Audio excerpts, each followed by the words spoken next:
నమస్తే, welcome to signature studios. నేను మీ మహేందర్. గత కొద్ది కాలంగా బ్రదర్ షఫీ గారు మోటివేషనల్ స్పీకర్, అలాగే చాలామంది డిప్రెషన్లో ఉన్న వాళ్ళకి ఎన్నో మంచి మోటివేషనల్ కార్యక్రమాలు చేస్తూ ఉంటారు అతను. అలాగే బిజినెస్లు చాలా లోలో ఫీల్ అవుతున్న వాళ్ళకి స్ట్రాటజీ పరమైనటువంటి ఎన్నో స్ట్రాటజీస్ అందించాడు. సమాజం కోసం నేను కూడా ఎంతో కొంత మేలు చేయాలి అని చెప్పేసి అనేక వేదికల మీద ఆయన గళాన్ని వినిపించాడు.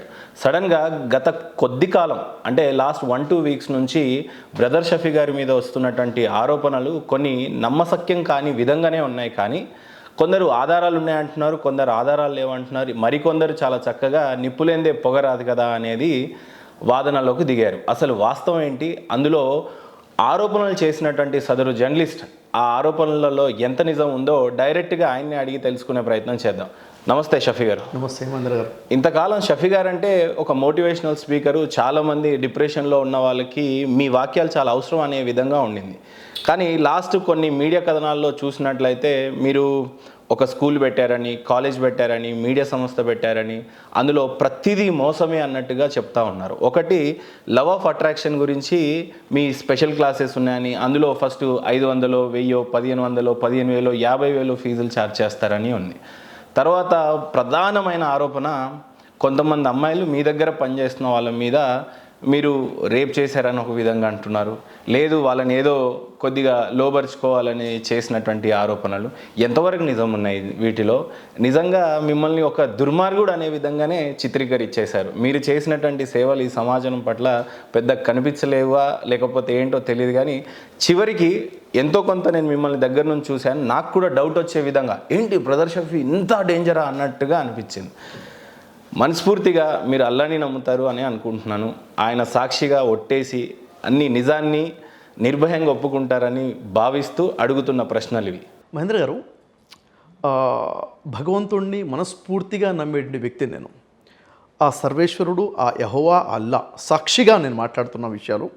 సరే, ఏవైతే గత 2-3 వారాల నుంచి ప్రవీణ్ అనేటి వ్యక్తి మీడియాలో చాలా తారాస్థాయిలో ఆరోపణలు చేయడము, నిందారోపణలు చేయడము, ఎలాంటి ఆధారం లేకుండా మాట్లాడము, ఏ ఒక్క ఎవిడెన్స్ కూడా ప్రజెంట్ చేయకుండా చాలా పెద్ద నిందలు మోపడం అన్నది చాలా పెద్ద ఆశ్చర్యానికి గురి చేసింది నాకు.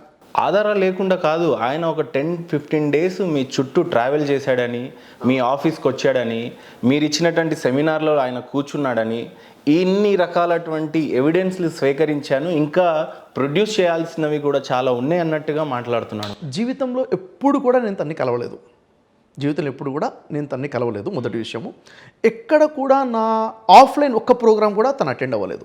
ఓకే, ఎదురు పొదురుగా ఇలా ఒక్కసారి కూడా చూసుకోలేదు, మొదటి విషయం. రెండో విషయం ఏంటంటే, నేను ఆర్గనైజ్ చేసినటువంటి లా ఆఫ్ అట్రాక్షన్ అనే 10 days ఆన్లైన్ క్లాసెస్ ఏవైతే ఉన్నాయో, ప్రతిరోజు మార్నింగ్ 5 నుంచి 7 వరకు ఏవైతే జరుగుతాయో, దీంట్లో తను వేరే వాళ్ళ పేరుతో అటెండ్ అయ్యి, అంటే ఒక దొంగతనంగా అని చెప్పాలి, నిజం చెప్పాలంటే నేను అటెండ్ అవ్వలేదు, దాంట్లో ఏం జరుగుతుందో నాకు తెలియదు అని చెప్పేసి ఒక విధంగా చెప్పాడు. తర్వాత క్లాసెస్ అయిపోయిన తర్వాత నేను అన్ని క్లాసెస్ అటెండ్ అయ్యాను, 10 రోజులు కూడా ఉన్నాను, అన్ని రికార్డు కూడా చేసేసుకున్నాను. అది ఇల్లీగల్, రికార్డ్ చేయడం ఇల్లీగల్ అది. ఓకే, ఆన్లైన్లో తను క్లాస్ విన్నాడు, ఎప్పుడు కూడా ఎదురుగా మేము చూడలేదు. అయితే ఇక్కడ నేను చెప్పాలన్న విషయం ఏంటంటే మహేంద్ర గారు, నా చుట్టూ తను తిరగడం అబద్ధమే. అసలు నన్ను ఎప్పుడు తను చూడలేదు, తను ఎప్పుడు నేను ఎదురుపడలేదు అన్నది వాస్తవం ఇది.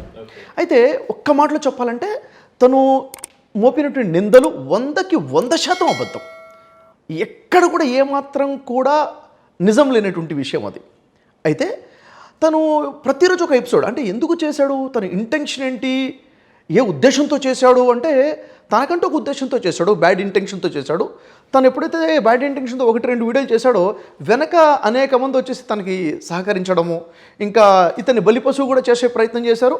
ఇతను కూడా అంతే ఉత్సాహంగా ముందుకెళ్ళాడు. అంటే మిమ్మల్ని ఎవరైతే గుర్తుపట్టే వ్యక్తులు, మీ మిత్రులు ఆయన్ని అటాచ్ అయ్యి అన్నట్లుగా కొన్ని ఆధారాలు ఉన్నాయి. కావాలని ఏదో స్ట్రాటజికల్గా ఒక్కొక్కళ్ళ ఇంటెన్షన్ ఒక్కొక్కళ్ళగా ఏదో విధంగా డ్యామేజ్ చేసేయాలి అన్న ఆలోచనతో చేసిన పూర్తి ప్రయత్నం ఇది అనేది క్లారిటీ వచ్చేస్తుంది. అయితే ఇక్కడ గమనించాల్సిన విషయం ఏంటంటే, ప్రతిరోజు ఒక ఎపిసోడ్ చేయాలంటే కంటెంట్ ఎక్కడి నుంచి వస్తుంది? ఏదైనా ఉంటే కదా చేయడానికి. ఇన్ఫర్మేషన్ ఇస్తా ఉంటే లేదు, మరి కంటెంట్ తనే క్రియేట్ చేసుకుంటాడు. ఆశ్చర్యం ఏంటంటే, ఎంత క్రియేటివిటీ ఉందంటే ప్రవీణ్లో, చెడు కోసం పూర్తిగా వాడేశాడు క్రియేటివిటీ. ఎలా చెప్తాను, ఒక నెంబర్ చూపిస్తే ఫోన్ నెంబర్, ఇది బ్రదర్ షఫీ నెంబరే అని చెప్తాడు. ఆ నెంబర్ వాట్సాప్తో తనతో తానే చాటింగ్ చేసుకొని, నేను తనతో చాటింగ్ చేశాను అన్నట్టుగా చాటింగ్ చదువుతూ ఒక ఎపిసోడ్ చేస్తాడు. Is it? ఎస్.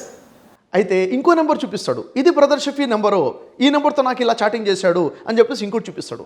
అంటే ఫేక్ క్రియేషన్, అన్ని అబద్ధాల పునాది మీద కట్టబడ్డటువంటి మేడ అది మొత్తం కూడా అతను చేసినటువంటి కంప్లీట్ ఎపిసోడ్స్.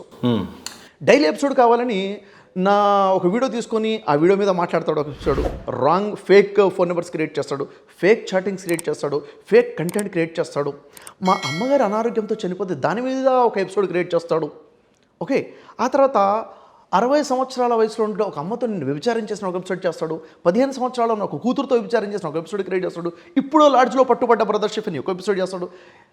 హద్దు అదుపు లేకుండా, ఏ మాత్రం ఆలోచన లేకుండా, మతిస్థిమితం ఉందా లేదా అన్న ఆలోచన వచ్చే విధంగా చేసుకుంటూ ముందుకెళ్ళాడు. చూస్తుంటే అది ఇంత ప్రజల్ని నమ్మించే ప్రయత్నం. అంటే చాలామంది ఎలా ఉంటారంటే, మీడియా మాట్లాడుతుంది, జర్నలిస్ట్ మాట్లాడుతున్నాడు అంటే నిజమై ఉంటుంది అన్న నమ్మకం, మీడియా మీద నమ్మకం కదండి. పూర్తిగా జర్నలిజం మీద, జర్నలిస్ట్ మీద పెద్ద మచ్చ వచ్చే విధంగా చేసినటువంటి పని ఇది. అయితే నాకు ఇక్కడ అర్థం కాని విషయం ఏంటంటే మహేందర్ గారు, తెలంగాణ రాష్ట్రం యొక్క డిజిటల్ మీడియా టోటల్ సొసైటీ ఏదైతే ఉందో మొత్తం, దీనికి వైస్ ప్రెసిడెంట్ అని చెప్పేసి తను చెప్పుకుంటారు. ఎంతవరకు వాస్తవం నాకు తెలియదు. అంటే మీ డిజిటల్ మీడియాకి తను వైస్ ప్రెసిడెంట్ అనే విషయం నేను విన్నాను. వాస్తవమేనా? అంటే అవి కొన్ని ఛానల్స్ దాని అసోసియేషన్లో, అందులో ఏ ఛానల్ ఉందో మనకు కూడా అంత ఐడియా లేదు. అంటే మీకు తను వైస్ ప్రెసిడెంట్ కాదా?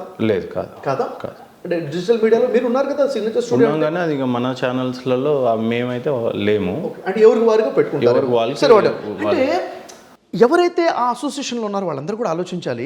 ఎప్పుడైతే ఇంత పెద్ద విషయాలు ఏంటి, బ్రదర్ షఫీ ఒక వ్యక్తిని మర్డర్ చేసేసాడు, చిన్న విషయం మర్డర్ అంటే, మర్డర్ చేసేసాడు, వాళ్ళ భార్యని చెరిపేశారు, మర్డర్ చేసి పెళ్లి చేసేసుకున్నాడు. బ్రదర్ షఫీ 100 మందితో వ్యభిచారం చేసాడు ఒక ఎపిసోడ్, 40 మందితో వ్యభిచారం చేసాడు ఒక ఎపిసోడ్, 9వ భార్య ఉందని, 10వ భార్య ఉందని. అంటే అసలు ఎలాంటిదంటే, ఒక పెద్ద అబద్ధం ఆడేస్తే ప్రజలు నమ్మేస్తారేమో అన్న ఆలోచనతో. అంటే ఇక్కడ ఎవరైతే ఏ మీడియా వాళ్ళైతే తనకు సపోర్ట్గా ఉన్నారో, నేను ఉంటానంటే బేసిక్ ఏ ఎవిడెన్స్తో మాట్లాడుతున్నావు ప్రవీణ్ అని ఒక ప్రశ్న తను ఎందుకు అడగలేకపోయారు? ఎందుకంటే మీడియా అంటేనే ప్రూఫ్ కదా, మీడియా అంటేనే ఆధారం కదా, ఆధారం వెలికి తీసే కదా మాట్లాడాల్సింది. సరే, తను నేను ఆధారాలు ఇవ్వను, ఎక్కడ ఇవ్వాలో అక్కడ ఇస్తానంటే మరి చట్ట ప్రకారంగా కేసు ఫైల్ చేయాలి కదా. నిజంగా ఇక్కడ నన్ను మర్డర్ ఏదైనా జరిగి ఉంటే కేసు ఫైల్ చేయాలి, ఎక్కడ వ్యభిచారం చేసి పట్టుబడుతుంటే చేయాలి, 100 మంది జీవితాలను నాశనం చేస్తే చేయాలి, అవునా లేదా? అంటే ఎక్కడ బ్రదర్ షఫీ క్లాసెస్ ఆన్లైన్లో అటెండ్ అయ్యే వాళ్ళని చెరిపేస్తున్నాడు, ఇక్కడ హిప్నోటైజ్ చేస్తున్నాడు, ఇవన్నీ కూడా నిరాధారంగా మోపినట్టు నిందలు. మరి ఇక్కడ చాలామంది అంటారు బ్రదర్ షఫీ ఎందుకు స్పందించట్లేదు. చూడండి, ఒక బాధ్యత గల ఒక సిటిజన్గా నేనేం చేయాలి అదే నేను చేశాను. ఎందుకంటే తను ఏవైతే నిందలు నా మీద మోపుతున్నాడో, ఏవైతే ఆరోపణలు ఉన్నాయో, ఇవన్నీ కూడా పోలీస్ వ్యవస్థకి చట్టాన్ని నేను ఆశ్రయించాను, చట్టాన్ని సబ్మిట్ చేశాను, వాస్తవాలు ఏంటో చెప్పాను. చేశారు, తప్పలేదు. కానీ బట్ చాలా లేట్ అయినట్టుగా కనిపించట్లేదు. ఒకరోజు ఆయన ఫస్ట్ డే చేసినప్పుడు ఆయన ఆఫీస్ మీకు తెలిసే ఉంటుంది, డైరెక్ట్గా ఆఫీస్కి వెళ్ళాల్సింది ఒకటి, లేదు మీ ఓన్ ఛానల్ ఉంది UIRC అనేదో, దాంట్లో స్పందించాల్సింది. కేసు పెట్టానన్నారు, పెట్టిన తెల్లారన్నా స్పందించాల్సింది. మరీ 15-20 రోజుల వరకు నిజంగానే బ్రదర్ షఫీ గారు ఇవన్నీ చేశారు. ఇంత క్లోజ్ అసోసియేట్ అయినా నేను మిమ్మల్ని అయితే చాలా తప్పుగా అనుకున్నానండి. టు బి వెరీ ఫ్రాంక్, ఏంటి బ్రదర్ షఫీ గారు నిజంగా రేపులు చేశాడా, మర్డర్లు చేశాడా, ఈ మోటివేషనల్ కాస్ పేరుతో డబ్బులు కోట్లు దన్నుకున్నాడా, ఆ తర్వాత ఏదో ఫారెన్ ఫండ్ అని చెప్పేసి మీకు ఇంకొక ఆయన ఇద్దరికి పేచీలు ఇచ్చి ఆ తర్వాత ఇంత రకమైనటువంటి ఆరోపణలు చేస్తా ఉంటే నేనే నమ్మినప్పుడు జనం ఎందుకు నమ్మకూడదు? 3 విషయాలు చెప్తాను బిఫోర్ గోయింగ్ టు దట్. నిప్పులేందే పొగరాదు అనేది ఒక సామెత ఉంది. ఖచ్చితంగా మీరు చేయకపోయి ఉండుంటే, ఇప్పుడు ప్రవీణ్ గతంలో కూడా కొన్ని ప్రజా సమస్యల మీద పోరాడిన మంచి పేరు కూడా ఉంది. ఓకే, మీకు మీ సపరేట్ ఇమేజ్ ఉంది, ఆ అబ్బాయి ఆయన స్థాయిలో పోరాడినటువంటి కొంత ఇమేజ్ ఉంది ఆయనకు కూడా. మీకు ప్రవీణ్కి అసలు ఏ రకమైనటువంటి సంబంధం లేకపోయినా సడన్గా ఏదో చాప్టర్ ఓపెన్ చేశాను, ఆయన బాగోగాలన్నీ బయట పెడతాను అని ఏదో పర్సనల్గా తీసుకున్నట్టుగా కనిపించింది. లేదు, మీ మధ్యలో ప్రవీణ్ మధ్యలో ఎవరో థర్డ్ పర్సన్ ఇన్వాల్వ్ అయ్యి డైలీ ఆయన ఎంత చక్కగా చెప్తున్నాడు అంటే, మీ ఫ్యామిలీలో ఉన్నటువంటి ఇష్యూస్ని చాలా పూసగుచ్చినట్టుగా చెప్పేటువంటి ఇది. లేదు, మీరు క్లాసులు ఏదైతే తీసుకుంటారో మోటివేషనలే ప్రధానంగా మీ జీవనోపాధి అనొచ్చో లేదో నాకు తెలీదు, బట్ మీరు ఎంచుకున్న మార్గం అది, దాన్ని కూడా పెద్ద మచ్చ తెచ్చే విధంగా తెచ్చిపెట్టే విధంగా. సో ఇంత ఇన్డెప్త్ రీసెర్చ్ చేసి చెప్పే అంత అవసరం ప్రవీణ్కి ఏముంటుంది ఒకటి. రెండోది, ఈ రోజు ఇలా స్టూడియోలో కూర్చొని నన్ను అడగడం కూడా నాకు ఎందుకు అనిపించింది అంటే నేను గతంలో చాలా మంచి కంటెంట్ మీతో చేయడం జరిగింది. అండ్ సమాజం కోసం నేను సైతం అని మీరు ఏదైతే స్టార్ట్ చేశారో ఇలాంటివి నేను చూసి కులం ఏదైనా మతం ఏదైనా మానవత్వం అనేది ఉండాలి, అదే బతకాలి, అదే అల్టిమేట్ అన్న మీరు లాస్ట్ టైం అన్నది ఏదైతే ఉందో అదేంటి నేను ఈ పర్సన్ ఇంత బాగా ఇంటర్వ్యూస్ చేశాను, ఇందులో ఇంత పెద్ద ఇమేజ్ని చూశాను, కొంపదీసి ఈయన నిజంగా ఇదేనా అని నేను అనుకొని మిమ్మల్ని రిక్వెస్ట్ చేయడం జరిగింది. స్పందించడం కూడా అందుకే జరిగింది. సో స్పష్టంగా చెప్పాలంటే విషయం ఏంటంటే ఇప్పుడు మీరు అడిగిన ప్రశ్నలు ఒక ప్రశ్న దాదాపు 10 ప్రశ్నలు అడిగారు. ఒకటి కాదు, ఒకటి అని చెప్పేసి 10 ప్రశ్నలు అడిగారు. సమాధానం చెప్తాను కొంచెం ఓపిక్గా, అంటే ఎందుకంటే వినేవాళ్ళు కూడా క్లారిటీ వస్తుంది కాబట్టి. మొదటి విషయం ఏంటంటే మీరు ఎందుకు వెంటనే స్పందించలేదు, ఎందుకు ఇంత ఆలస్యం చేశారు అని అడిగారు. విషయం ఏంటంటే మా అమ్మగారి ఆరోగ్యం బాగాలేక కంప్లీట్ సీరియస్గా ఉన్నటువంటి కండిషన్. నేను అమ్మగారితో పాటు ఉన్నాను. ఆ సిచ్యువేషన్లో అమ్మగారు చనిపోవడం జరిగింది. ఓకే, అంటే దానికి దీనికి ఉన్న ఇంపార్టెన్స్ ఏంటి ఒకటి. రెండోది, నేను first batch law of attraction announce చేస్తున్నాను. ఆ క్లాసెస్ స్టార్ట్ అవుతున్నాయి. చాలా పెద్ద బాధ్యత నాది. ఓకే, అంటే కన్స్ట్రక్షన్ వైపుగా, అంటే ఏదైనా ఒక సమాజం నిర్మించడం వైపుకే పనిచేసే వ్యక్తిని. ఒక ఏనుగు వెళ్తుంటే కుక్కలు మురుగుతుంటాయి, మురిగిన ప్రతిసారి ఏనుగు ఆగుతుంటే దాని లక్షణం చేరుకోలేం. మనం అంటుంటాం, అంటే మోటివేషన్లో మేము కూడా నేర్పేది ఏంటంటే స్థిత ప్రజ్ఞత కలిగి ఉండాలి. ఏదైనా జరిగితే వెంటనే రియాక్ట్ అవ్వడం కాదు, రెస్పాండ్ అవ్వాలి అని చెప్తాం. అప్పుడు తను మాట అన్నాడని చెప్పేసి నేను మాట అనేస్తే ఇది కాదు. నేను నమ్మినటువంటి ధర్మశాస్త్రాలు నాకు నడిపింది. వేదశాస్త్రాలైనా, భగవద్గీతనా, బైబిల్ అయినా, ఖురానైనా నాకు స్థిత ప్రజ్ఞత ఎలా కలిగి ఉండాలో నాకు నేర్పింది. అదే నేను నేర్చుకున్నాను, అదే ప్రజలకు నేర్పిస్తున్నాను, ఏ కండిషన్స్లో ఎలా ఉండాలి అని చెప్పేసి. ఒక బాధ్యత గల వ్యక్తిగా యాక్చువల్గా ఇనిషియల్గా తన వీడియోస్ చేస్తున్న విషయం నాకు తెలియదు. నాకు బ్రదర్ సిరాజ్ గారు ఎవరైతే ఉన్నారో తన వీడియోస్ లింక్స్ పంపించారు. షఫీ గారు ఇది చూడండి అని చెప్పేసి. తన వీడియో పంపించారు, నేను చూడలేదు. రెండో రోజు మళ్ళీ ఇంకో లింక్ పంపించారు, ఇది చూడండి అని చెప్పేసి. ఏంటి అని అడిగాను. దేనికి సంబంధించిన లింక్స్ అంటే నీ గురించి ఏదో మాట్లాడుతున్నాడు ఏంటి అని అడిగితే తను కొన్ని వాడిని చెప్పారు. నాకు ఆ టైంలో నాకు సెషన్ స్టార్ట్ అవుతుంది. ఆ బిజీలో ఉన్నంత తప్ప దాన్ని పట్టించుకోలేదు. 3 days వరకు కంటిన్యూగా తను కాల్స్ చేస్తూనే ఉన్నారు ఎవ్రీడే. అంటే లింక్ రాగానే తనకు అందడము, తను నాకు పంపించడం, ఈ విధంగా. ఎందుకంటే నెగిటివిటీ ఎప్పుడైతే వింటామో మన ఆలోచనలు నెగిటివ్గా మారితే మన పని మీద దాని ఇంపాక్ట్ ఉంటుంది కదా. కాబట్టి ఎవరెవరో మాట్లాడుతుంటారు, ఏదో మాట్లాడుతుంటారు, అది ఏదైనా నిజం ఉంటే కదా ఉలిక్కి పట్టడానికి. అక్కడ ఏమీ లేనప్పుడు ఏముందిలే అన్న ఆలోచనతో నా 10 days క్లాసెస్ మీద పూర్తి ఫోకస్ చేశాను. ఈ తరుణంలోనే నా brother Shafi YouTube channel, URCN YouTube channel 2 hack అయిపోయి 2 ఛానల్స్ కూడా డిలీట్ అయిపోయాయి. దీని మీద నేను 2 రోజులు ఫోకస్ చేశాను. అంటే నాకు నా వర్క్ మీద నా ఫోకస్ ఉంది. ఎవరో ఏదో మాట్లాడుతున్నారు చూడలేదు. కానీ ఎప్పుడు నేను వీడియోస్ చూశాను, ఎప్పుడైతే ప్రవక్త ముహమ్మద్ సల్లాల్లాహు అలైహి వసల్లం మీద ఇలా మాట్లాడారు, నువ్వు ఇప్పుడు కూడా పట్టించుకోవా అని నన్ను గట్టిగా ప్రశ్నించారు. నాకు తెలిసిన ఇద్దరు, ఏంటి అసలు విషయం అని చెప్పి. అంటే మీ వరకు వచ్చినప్పుడు మీరు ఎప్పుడు పట్టించుకోలేదు, కానీ మొహమ్మద్ ప్రవక్త వారు అనే నేనంత సీరియస్గా తీసుకోలేదు. నమ్మొచ్చా ఇది నిజంగా? 100% నమ్మొచ్చు. మీ వరకు మీరు వస్తే మీరు రియాక్ట్ అవ్వలేదు, కానీ మీరు మీదకి రాగానే మీరు రియాక్ట్ అయ్యారు. ఎవరైనా కానీ నమ్మొచ్చు, 100% నమ్మొచ్చు. మీ మీద అయితే మీరు పట్టించుకోలేదు. విషయం ఏంటిది, నా ఆఫీస్లో ఉన్న స్టాఫ్ని అడగండి మీరు. నా ఆఫీస్లో ఉన్న స్టాఫ్ని మీరు అడగండి. వాళ్ళు డిస్టర్బ్ అవుతుంటే ఏంటి, ఎందుకు ఒక ఎడిటర్ సార్ ఏం సార్ ఇది అని అంటే, నువ్వు వీడియోస్ ఎందుకు చూస్తున్నావు అసలు? ఇప్పుడు మనకు టార్గెట్ ఉంది కదా, మనం రేపు క్లాస్ చెప్పాలి కదా, ఎల్లుండి క్లాస్ చెప్పాలి కదా, దీనికి సంబంధించిన స్లైడ్స్ మనం ప్రిపేర్ చేయాలి కదా, కంటెంట్ ప్రిపేర్ చేయాలి కదా. మన వర్క్ మీద మన వర్క్ని డివైడ్ చేయడం కోసం 100 పనులు వస్తుంటాయి కదా.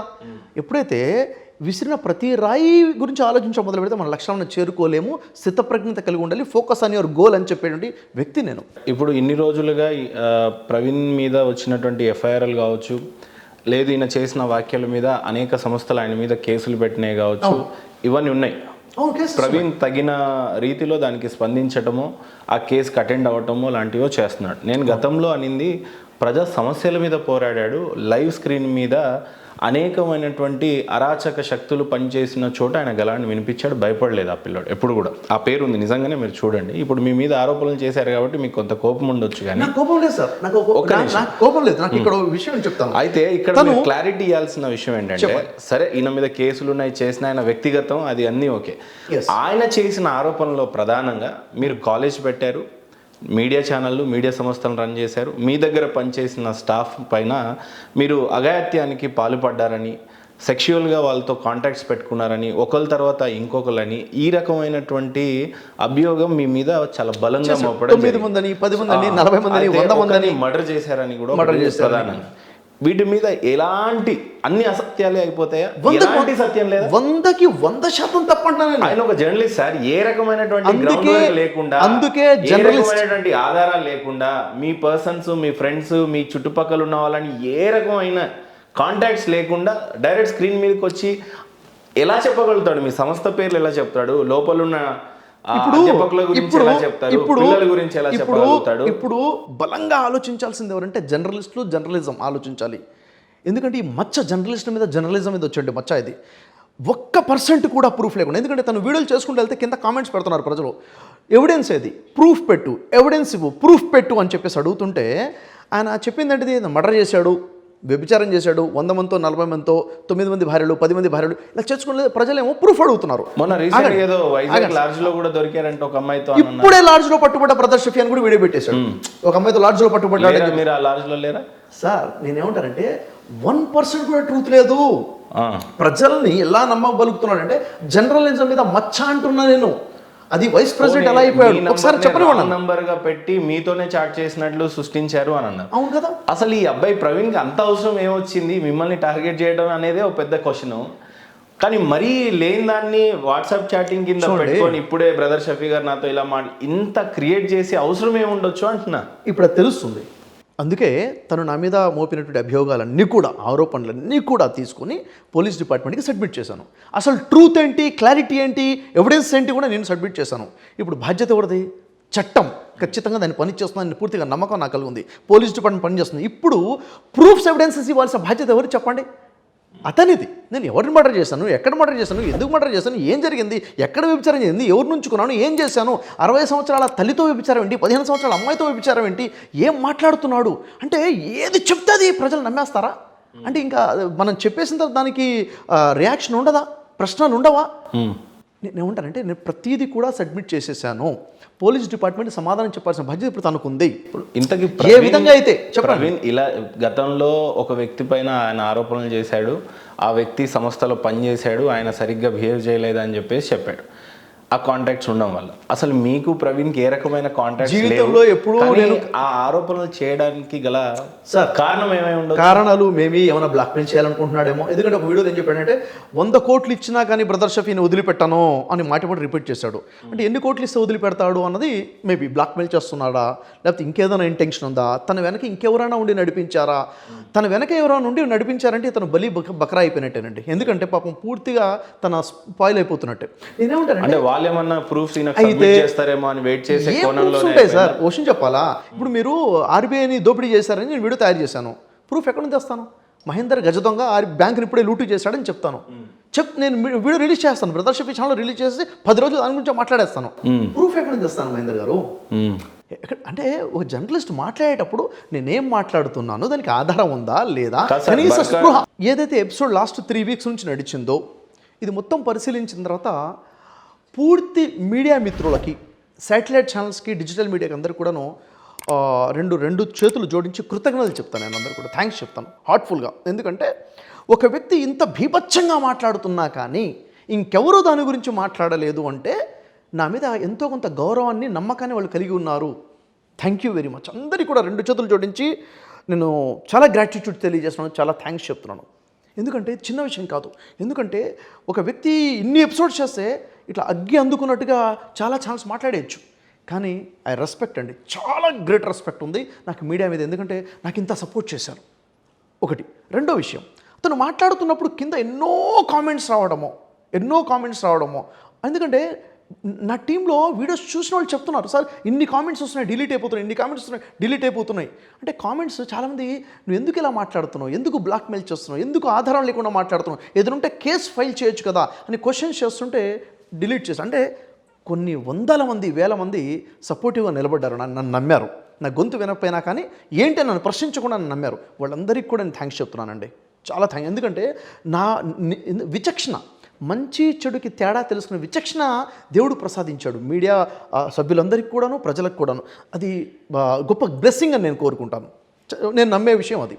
ఆ తర్వాత ఒక విషయం అయితే ఇప్పుడు కొంతమంది నాకు తెలిసి ఒక 4-5 చిన్న చిన్న మీడియా ఛానల్స్ ఏవైతే ఉన్నాయో ప్రవీణ్ విషయంలో అన్యాయం జరిగింది, అన్యాయంగా అరెస్ట్ చేసేశారు అంటే షఫీ ఇంకేదో చేసేశారు, మేము వాడితో చేయించారంటే నేను ఎవరితో కేసులు పెట్టించలేదు, నా మీద జరిగిన ఆరోపణల విషయంలో నేను కేసు పెట్టాను, ప్రవక్త వారి గురించి కూడా నేను కూడా కేసు ఫైల్ చేయడం జరిగింది. ఈ మనోభావాలు దెబ్బతిన్నాయి కాబట్టి పోలీస్ వ్యవస్థ కూడాను కేసెస్ చాలామంది, ఎందుకంటే బ్రదర్ షఫీ చెప్పగానే ముస్లిం సమాజం నిలబడి కేసులు పెట్టడం సిద్ధంగా లేరండి. వారికి ప్రవక్త వారి మీద అభిమానం ఉంది, వారు కేవలం టంగ్ స్లిప్ కాదు, చాలా ఇంత దుర్మార్గంగా మాట్లాడారు కాబట్టే ఇన్ని కేసెస్ ఫైల్ అయ్యాయి, చాలా కేసెస్ ఫైల్ అయ్యాయి. అయితే ఇక్కడ తెలుసుకోవాల్సిన విషయం ఏంటంటే దీన్ని ఎలా చూడాలి, ఇది ప్రజలందరి కోసం ఒక మెసేజ్ అండి, చాలా పెద్ద మెసేజ్. నా కోసం కూడా చూడండి, నేను స్థితప్రజ్ఞత ఎలా ఉండాలో మాట్లాడే వ్యక్తిని గ్రంథాల ప్రకారంగా, వెంటనే టెంప్ట్ అవ్వడం కోసం గురించి నా గ్రంథాలు నేర్పలేదు. నేను లా ఆఫ్ అట్రాక్షన్లో కూడా ఇదే నేర్పిస్తాను, స్థితప్రజ్ఞత ఎలా ఉండాలి. ఒకేసారి పెద్ద ప్రోత్సాహం వచ్చింది, దాన్ని ఎలా తీసుకోవాలి, ఒకేసారి పెద్ద అభియోగం వచ్చేసింది, దాన్ని ఎలా తీసుకోవాలి, ఎలా బ్యాలెన్స్డ్గా ఉండాలి, ఎలా రెస్పాండ్ అవ్వాలి, రియాక్ట్ అవ్వకూడదు అని నేర్పించే వ్యక్తిని నేను. అలాగే నా ప్రాక్టికల్ లైఫ్లో కూడా అలాగే చేశాను, ఏం చేయాలో అదే చేశాను. వెంటనే నేను నా ఉన్నటువంటి హక్కు ప్రకారంగా చట్టాన్ని నేను ఆశ్రయించాను. ఇక్కడ ప్రజలందరూ కూడా ఇప్పుడు తెలుసుకోవాల్సింది ఏంటంటే ఏదైతే ప్రజలు మీడియాలో మాట్లాడుతున్నారో మంచి చెడు ఆలోచించండి, నిజాలు మాట్లాడండి. అంటే మీడియాలో వచ్చింది ప్రతిదీ నిజం కాదు అన్న విషయం ఇప్పుడు పెద్ద ఎగ్జాంపుల్ నా గురించి వచ్చింది, పెద్ద ఎగ్జాంపుల్గా ఉంది. కాబట్టి ఇప్పుడు ప్రజలకు అర్థమైపోయింది, అంటే మీడియాలో వచ్చిందంత నమ్మకూడదు బాబు, వాస్తవం ఏంటో పరిశీలించాలి. ఇక్కడ ఒక ఇష్యూ ఉంది బ్రదర్ షఫీ గారు, ఒక ఇష్యూ వచ్చినప్పుడు ఆరోపించిన వ్యక్తి దాని మీద స్పందించినటువంటి వ్యక్తికి ఎంతో కొంత పొంతన ఉంటుంది. ఇక్కడ రెండు చాలా భిన్నంగా ఉన్నాయి. ఆయన ఎంత బలంగా చెప్పాడో ఇది అసలు అబద్ధాల మీద కట్టబడిన ఒక పునాది అని చెప్పేసి మీరు అన్నారు, ఎక్కడ కూడా 1% టాలీ అవ్వలేదు. ఏ రకంగా దీన్ని పూర్తిగా ఎవరిని నమ్మాలి జనాలు? ఇప్పుడు మిమ్మల్ని నమ్మాలా, ప్రవీణ్ని నమ్మాలా? ఇది మీ జీవితం, మీరు చేశారనే ఆరోపణ, మీరు దేవుడిని నమ్ముతానంటున్నారు, ఆయన మీద ఒట్టేయించాను నేను స్టార్టింగ్లో, అంటే ఒట్టు వేయించలేదు కానీ దేవుడి సాక్షిగా, ఎందుకంటే దేవుడు వింటున్నాడు కాబట్టి దేవుని సాక్షిగానే నేను మాట్లాడుతున్నాను. ఎందుకంటే ఇప్పుడు నన్ను మొదటి విషయం ఏంటంటే మీరు మొదటగా నాకు కాల్ చేశారు, సార్ ఏంటి సార్ ఏం జరుగుతుంది అన్నారు కాబట్టి నేను మీ ముందుకు వచ్చాను. ఇప్పటివరకు ఎవ్వరు కూడా నాకు కాల్ చేయలేదు, ఏ మీడియా తరపు నుంచి నాకు కాల్ రాలేదు ఏం జరుగుతుంది అని కూడా. ఎందుకంటే నన్ను అడగాల్సిన అవసరం కూడా లేదు అన్నంతగా నన్ను నమ్మారు. గ్రేట్, అది చాలా గొప్ప విషయం. అసలు షఫీ గారిని ఈ విషయం అడగాల అవసరమా?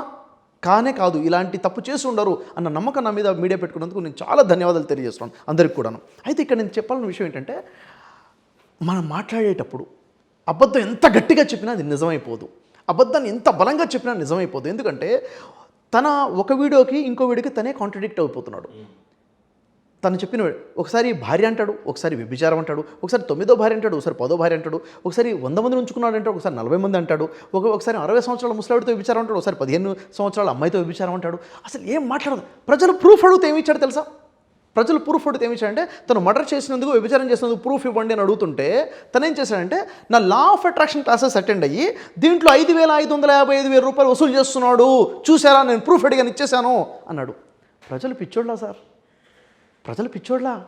నువ్వు ఇచ్చిన అభియోగం ఏంటి, నిందారోపణ ఏంటి, నువ్వు ఇచ్చిన ప్రూఫ్ ఏంటి? క్లాసెస్కి ఫీజు తీసుకున్నావు, క్లాసెస్ తీసుకుంటే మర్డర్ చేసినట్ట, వ్యభిచారం చేసినట్ట, ఇది ప్రూఫ్ ఎలా అవుతుంది అంటే మాటకు పొంతన లేదు. ఎందుకంటే ఒకసారి అబద్ధం ఆడిన తర్వాత అబద్ధాన్ని నిలబెట్టుకోవడం కోసం ఇంకొక 100 అబద్ధాలు ఆడినటువంటి స్టోరీ కాబట్టి ఏదో ఒక రకంగా నేను మిమ్మల్ని తెలిసిన వ్యక్తిగా ధర్మంని నమ్ముతారు కాబట్టి ఒక్క ఎవిడెన్స్ కూడా తను ఎందుకు ఇవ్వలేదు? సరే ప్రజలకు ఇవ్వలేదు, పోలీస్ డిపార్ట్మెంట్కి చూద్దాం కదా. ఇప్పుడు నేను అన్ని ఎవిడెన్సెస్ ఇచ్చేసాను, తన ఆరోపణలు నా ఎవిడెన్సెస్ అన్నీ కూడా నేను సబ్మిట్ చేశాను. ఇప్పుడు చట్టం తెలుస్తుంది కదా. ఇప్పుడు క్లారిఫికేషన్ ఇచ్చారు, బాగుంది సార్. రేపు బై ఎనీ ఛాన్స్ ప్రవీణ్ నిజంగా చిలక ప్రవీణ్ ఎక్కడి నుంచో ఏదో ఒక ఆధారం వచ్చినప్పుడు నిజంగా మీకేమన్నా అది డ్యామేజ్ అయ్యి, లేదా ఇంకా మీరు సైలెంట్గా ఉంటేనే ఏదో పెద్ద డ్యామేజ్ చేసేసాడు అనేది ఉండింది. అసలు నాకు ఏమి డ్యామేజ్ కాలేదు మహేంద్ర గారు, అసలు నాకు ఏమీ డ్యామేజ్ కాలేదండి. ఒక మాట చెప్పను నేను మీకు. ఫస్ట్ బ్యాచ్లో నాకు 56 మంది అడ్మిషన్ అయ్యారు సార్, 56 అడ్మిషన్స్ అయ్యాయి లా ఆఫ్ అట్రాక్షన్కి. ఓకేనా? ఇప్పుడు ఇంత బీభత్సంగా నాకు దుష్ప్రచారం జరుగుతుంది కదా. సెకండ్ బ్యాచ్ ఇప్పుడు అవ్వలేదు సార్, చేసుంటే మాత్రం అవుతుందేమో. చేయలేరు. ఎందుకో చెప్తాను. గౌరవాన్ని ప్రసాదించేవాడు, అగౌరవ పాలు చేసేవాడు సృష్టికర్త. ఒక మనిషి యొక్క గౌరవము అగౌరవము అనేది ఆయన చేతుల్లో ఉంది. అర్థమవుతుందా సార్? ఆయన చేతుల్లో ఉన్నప్పుడు, నేను సరిగ్గా ఉన్నప్పుడు నా గౌరవం ఎటు పోదు. ఎందుకంటే భగవంతుడిని నమ్ముకున్న వాడికి భగవంతుడు చాలు. ఎప్పుడైతే మనం తప్పు చేయలేదో మనం జంకాల్సిన అవసరం లేదు, బెదరాల్సిన అవసరం లేదు, స్థితప్రజ్ఞతో నిలబడితే చాలు. తప్పు చేసినవాడు భయపడతాడు. నేను ఎందుకు భయపడాలి చెప్పండి? ఏ విషయంలో తప్పు చేసి ఎక్కడ చట్ట వ్యతిరేకంగా పనిచేయలేదు, ఎక్కడ ధర్మానికి వ్యతిరేకంగా పనిచేయలేదు, ఎక్కడ శరీరకి వ్యతిరేకంగా పనిచేయనప్పుడు నేను ఎందుకు భయపడాలి? ఏ విషయంలో భయపడాలి చెప్పండి అసలు? నింద మోపిన వాళ్ళు ఇప్పుడు క్వశ్చన్ చెప్తానండి. యూ న్యూస్ మీరు అన్నారు ఆయన ఆఫీస్ అడ్రస్ తెలుసు కదా, మీరు వెళ్ళొచ్చు కదా అన్నారు. నేను అన్నా మీకు తెలుసా ఆఫీస్ అడ్రస్? మీకు తెలుసా ఆఫీస్ అడ్రస్? నా గురించి నింద చేస్తే నేను వెతుక్కొని వెళ్ళిపోయాను. ఎవరికి తెలియదు, పోలీస్ డిపార్ట్మెంట్ కూడా అతని ఆఫీస్ అడ్రస్ తెలియదు. ఛాలెంజ్ చేస్తున్నాను. ఎందుకు? చూడండి, వెతకండి. యూ న్యూస్ అడ్రస్ ఎక్కడైనా పెట్టాడా? అచ్చా, పెట్టలేదు. ఎందుకు? ఎప్పుడు ఎవరో ఒకరిని ఆరోపించడము, ప్రజలతో తన్నులు తనే పనులు చేయడము, అజ్ఞాతం నుండి పనిచేస్తాడు. ఎక్కడ రూమ్ ఉందో తెలియదు, ఎక్కడ స్టూడియో పెట్టుకున్నాడో తెలియదు, ఆయన అడ్రస్ ఎక్కడా తెలియదు. ఒకరికి ఎల్బీ నగర్ అంటాడు, ఒకటి జూబ్లీ హిల్స్ అంటాడు, ఒకరికి బంజారా హిల్స్ అంటాడు. తన ఆఫీస్ అడ్రస్సే లేకుండా అజ్ఞాతంలో ఉండి పని చేస్తున్నాడంటే అంత అడ్రస్ చెప్పుకోలేని స్థితిలో ఎందుకున్నాడు? అడ్రస్ ఇప్పుడు మీరు ఉన్నారండి, సిగ్నేచర్ స్టూడియో ఎక్కడానికి కొడితే అడ్రస్ వస్తుంది, లొకేషన్ ఉంది. యూనిస్ లొకేషన్ చూపించండి నాకు. యూనిస్ లొకేషన్ లేదు, యూనిస్కి అడ్రస్ లేదు. అజ్ఞాతం నుండి పనిచేస్తున్నాడు, అడ్రస్ లేకుండా పనిచేస్తున్నాడు, చీకట్లో నుండి పనిచేస్తున్నాడు. ఆలోచించండి ఒకసారి. మీకు ఏమైనా కాల్ చేశాడా మరి ఈ 15 డేస్లో ఏమన్నా? కొన్ని విషయాలు బ్లాక్మెయిల్ చేయడం జరిగింది. ఎందుకంటే నేను చాలా విషయాలు ఎందుకు మీ ముందు రివీల్ చేయట్లేదంటే, చట్టం ముందు నేను ఎవిడెన్సెస్ ఇచ్చాను. ఏ విషయాల్లో బ్లాక్మెయిల్ చేశాడు, తను యాక్చువల్గా తను కోరుకుంటుంది ఏంటి, ఏం డిమాండ్ చేస్తున్నాడు, ఎంత డిమాండ్ అప్రోచ్ అయ్యారా మీకు? అది నేను చట్టం ఎందుకంటే సార్ ఇప్పుడు యాక్చువల్గా ఇది కేసు ఫైల్ ఉంది కాబట్టి చాలా విషయాలు నేను మాట్లాడకూడదు. ఎందుకంటే ఇప్పుడు ఏ ఆరోపణలకి నేను బాధ్యత వహిస్తున్నానంటే, ప్రజల్ని మోసం చేస్తున్నాడు అన్నాడే, వ్యాపారంతో ప్రజల్ని మోసం చేస్తున్నాడు అన్నాడే, నేను బాధ్యత వహిస్తాను, నేను సమాధానం చెప్తాను. నేను వాటికి ఖచ్చితంగా సమాధానం చెప్తాను. ప్రతి ఇంట్లో కూడా ఈరోజు అప్పులు అనేవి సర్వసాధారణం అయిపోయాయి. ఈరోజు చూడండి, ప్రతి దానికి ఖర్చులు పెరిగిపోయాయి, ఎక్స్పెన్సెస్ బాగా అయిపోయినాయి. మనిషి ఇన్కమ్ దానికి సరిపోవట్లేదు, అప్పు చేయడం తప్ప వేరే మార్గం లేకుండా పోయింది. ఏం చేయాలి? ఏం చేస్తే మనీ మన దగ్గర నిలబడుతుంది? లా ఆఫ్ అట్రాక్షన్లో మనం ఏదైతే అట్రాక్ట్ చేస్తామో అది మన లైఫ్లోకి వస్తుంది. కేవలం అట్రాక్షన్ ఏనా? దాన్ని చేసే పద్ధతి ఏంటిది? ఎఫర్మేషన్స్ పర్ఫెక్ట్గా చేసే పద్ధతి ఏంటిది? విజువలైజేషన్ చేసే పర్ఫెక్ట్ పద్ధతి ఏంటిది? గ్రాటిట్యూడ్ ఏ విధంగా ఉండాలి?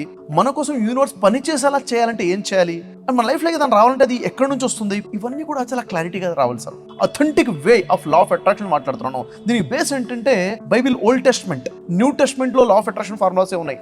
Quran law of attraction change చెప్తుంది. వేదాసు, ఉపనిషత్తు, ఇంకా మరి చెప్పాలంటే భగవద్గీత స్ట్రాంగ్గా ఏం లా ఆఫ్ అట్రాక్షన్ ఇస్తుంది. ఇక్కడ కనుక మనం కరెక్ట్గా తెలుసుకుంటే మన లైఫ్లో చాలా గొప్ప మార్పు తెచ్చుకోవచ్చు.